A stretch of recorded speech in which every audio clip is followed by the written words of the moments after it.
ओम नमः शिवाय। श्री शिवाय नमस्तुभ्यं। श्री आदिशक्ति पार्वती माताय नमः। श्री विघ्नेश्वराय नमः।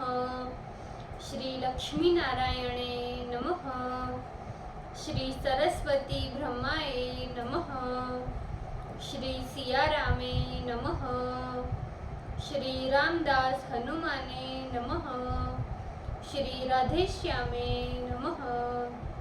हे शिवजी, તમારી કૃપાથી હું આ શિવ પુરાણ વાંચી રહી છું અને મારી મમ્મી, બેન અને તમામ શ્રોતા શિવ પુરાણ સાંભળી રહ્યા છે. અમે બધા શિવ પુરાણનું જ્ઞાન પ્રાપ્ત કરી શકીએ એટલી શક્તિ પ્રદાન કરજો અને શિવ પુરાણનું તેજ સહી શકીએ એટલી ક્ષમતા પ્રદાન કરજો. હે વિઘ્નેશ્વર ગણપતિ બાપા, તમે શિવ પુરાણના વંચનમાં આવતા તમામ વિઘ્ન હરજો. हे कृष्ण मनोहारिणी राधा जी, हे श्याम सुंदर, हे सिया राम जी, हे रामदास हनुमान जी, તમે શિવ પુરાણ સાંભળવા જરૂર પધારજો અને મારા હૃદયમાં સ્થાન ગ્રહણ કરજો. ઓમ નમઃ શિવાય. શ્રી શિવાય નમસ્તુભ્યમ. પંચમ સંહિતા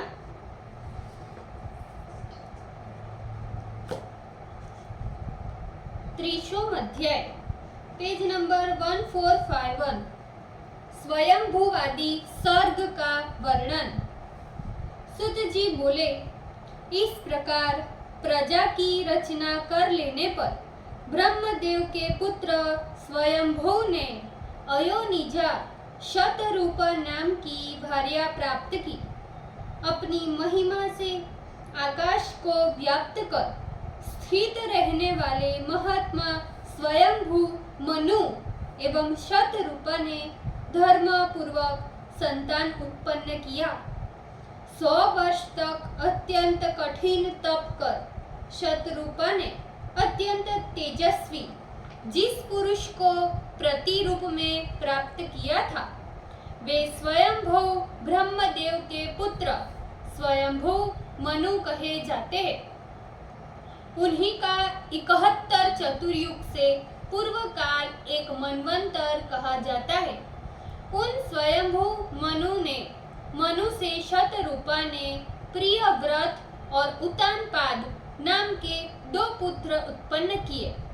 उनकी काम्या नाम की कन्या कदर्म प्रजापति की भार्या थी. काम्या के सम्राट साक्षी और अविट प्रभु नाम के 3 पुत्र हुए. पृथ्वी के शासक उत्तानपाद ने इंद्र के समान अत्यंत तेजस्वी और आत्मा को आनंद देने वाले सुंदर ध्रुव नामक पुत्र उत्पन्न किया. सुंदर कटी वाली धर्म की कन्या का नाम सुनीति था. यही धर्म कन्या सुनीति ध्रुव की माता हुई. ध्रुव ने अपनी बाल्यावस्था में अविनश्वर स्थान प्राप्त करने की इच्छा से देवताओं के वर्ष के अनुसार 3 सहस्त्र वर्ष पर्यंत वन में घोर तप किया. तदंतर प्रभु ब्रह्मदेव ने उन पर कृपा कर अपने ही समान 7 ऋषियों के आगे उन्हें अचल स्थान दिया. फिर उन ध्रुव के पुष्टि तथा धन्य नाम वाले 2 पुत्र उत्पन्न हुए.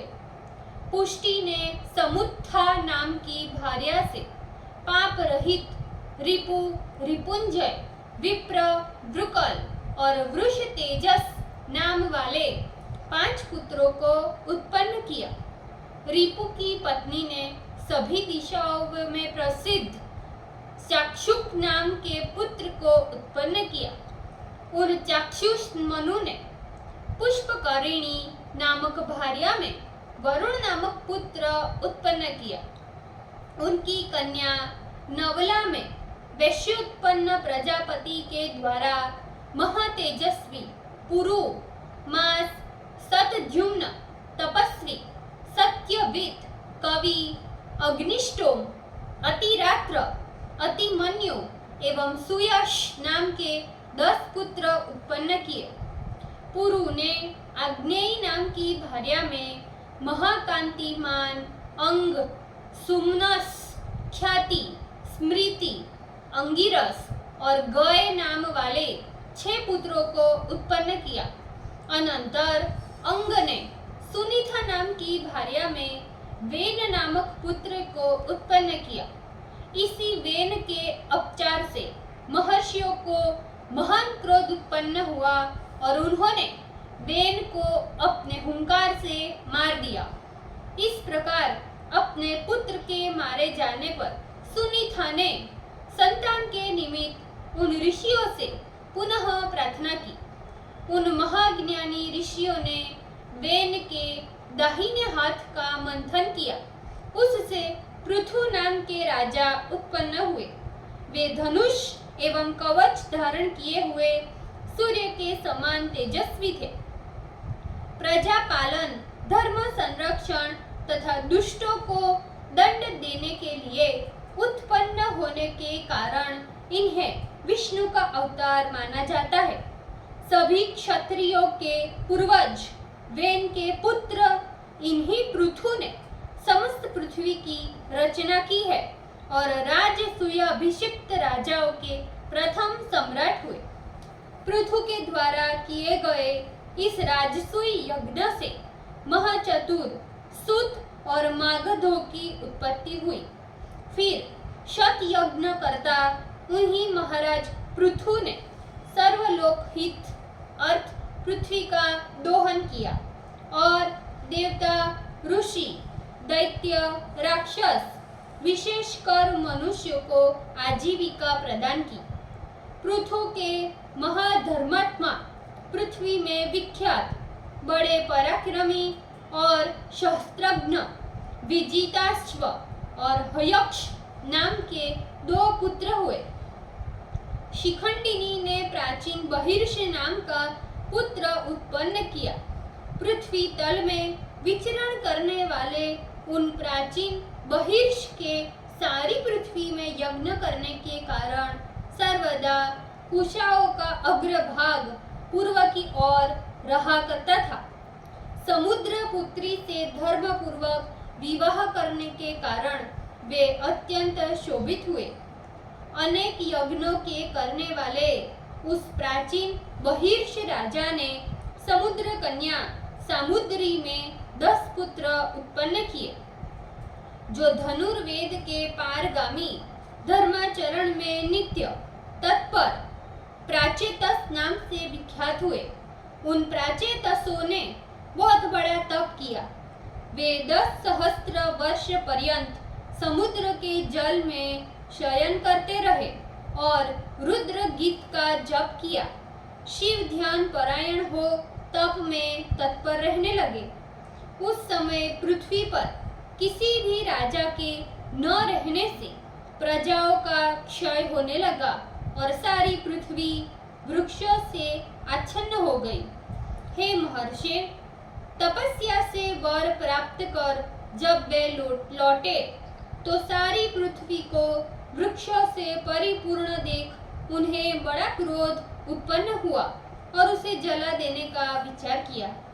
फिर तो उन्होंने मुख से अग्नि तथा वायु उत्पन्न किए। वायु ने वृक्षों को उखाड़ डाला और अग्नि ने उन्हें भस्म कर दिया। इस प्रकार जब वृक्षों का क्षय हो गया तो कुछ ही वृक्ष शेष रहे तथा महाप्रतापी सोम राजा उनके समीप आकर कहने लगे। सोम बोले, हे प्राचेतसो, तुम लोग अपने क्रोध को नियंत्रण करो और वृक्षों के द्वारा उत्पन्न की गई इस महासुंदरी कन्या को ग्रहण करो। भविष्य काल का ज्ञाता होने के कारण मैं इसे अपने गर्भ में पोषण करता हूँ। अतः हे महाभाग, सोमवंश को बढ़ाने वाली इस कन्या को तुम लोग भार्या रूप से स्वीकार करो। इस कन्या में सृष्टिकर्ता महातेजस्वी पुरातन ब्रह्म तुम्हारे पुत्र होकर विद्वान दक्ष नाम वाले प्रजापति अवतरित होंगे। ब्रह्म तेज संपन्न प्रजापति दक्ष आप लोगों के आधे तेज से एवं मेरे तेज से प्रजा का संवर्धन करेंगे। सोम के वचन से उन प्रचेतसों ने वृक्षों से उत्पन्न उस मनोहर कन्या को धर्मपूर्वक ग्रहण किया। हे महामुने, उन्हीं प्राचेतसों से दक्ष नाम के प्रजापति सोम के अंश से उत्पन्न हुए। दक्ष ने मन द्वारा चराचर 2 पैर वाले एवं 4 पैर वाले जीवों को उत्पन्न कर मैथुनी सृष्टि की रचना प्रारंभ की। उन्होंने वीरण नामक प्रजापति की वीरणी नाम की पतिव्रता कन्या से धर्म पूर्वक विवाह किया और उस कन्या से उन्होंने 10 सहस्त्र हयश्व नामक पुत्रों को उत्पन्न किया, जो नारद जी के उपदेश से सृष्टि कार्य से सर्वथा विरक्त हो गए। ये सुनकर दक्ष ने पुनः वीरणी में सुबलाश्व नामक 1000 पुत्रों को उत्पन्न किया। वे भी महर्षि नारद के उपदेश से अपने भाइयों की तरह विरक्त हो भिक्षु धर्म का अभिसरण करते हुए पुनः अपने पिता के पास गए ही नहीं। तदंतर इस समाचार से दुखी हो दक्ष ने क्रोधपूर्वक नारद को श्राप दिया। हे कलह प्रिय, तुम किसी भी स्थान पर स्थिति को प्राप्त नहीं करोगी। हे मुनीश्वर, फिर ब्रह्मदेव के द्वारा शांत किए जाने पर उन्होंने अपने तेज से गुणयुक्त स्त्रियों को उत्पन्न किया, जिसमें से 10 कन्याएं धर्म को, 13 कन्याएं कश्यप को, 2 ब्रह्मपुत्र को और 2 अंगिरा को प्रदान की गई। 2 विद्वान कुशाश्व को और शेष नक्षत्र नाम वाली 27 कन्याएं चंद्रमा के लिए प्रदान की गई। उन्हीं दक्ष की कन्याओं में देवता, असुर आदि बहुत से पुत्र उत्पन्न हुए, जिनसे ये सारा संसार पूर्ण हो गया। हे ब्रह्म श्रेष्ठ, तभी से लोक में मैथुनी सृष्टि का प्रादुर्भाव हुआ। इसके पूर्व संकल्प, दर्शन एवं स्पर्श से ही सृष्टि होती थी। शौनक जी बोले, हे महातेजस्वी सुत जी, आपने पहले कहा था कि ब्रह्मदेव के अंगूठे से दक्ष उत्पन्न हुए, फिर ये प्रचेताओं के पुत्र किस प्रकार हुए? हे सुत जी, हे महामुने, मेरे इस संदेह को आप दूर कीजिए कि वे सोम के ससुर किस प्रकार हुए। सुत जी बोले, हे महामुने, प्राणियों की उत्पत्ति एवं निरोध नित्य होता रहता है।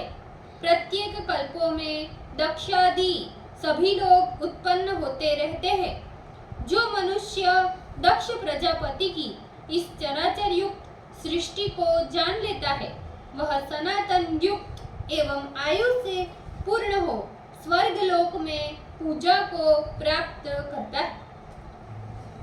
ओम नमः शिवाय। श्री शिवाय नमस्तुभ्यम। भूल चूक माफ करजो शिवजी, कृपा રાખજો। આજના શિવપુરાણના વાંચનનું પુણ્ય મને પ્રદાન કરજો શિવજી। ઓમ નમઃ શિવાય। શ્રી શિવાય નમસ્તુભ્યમ।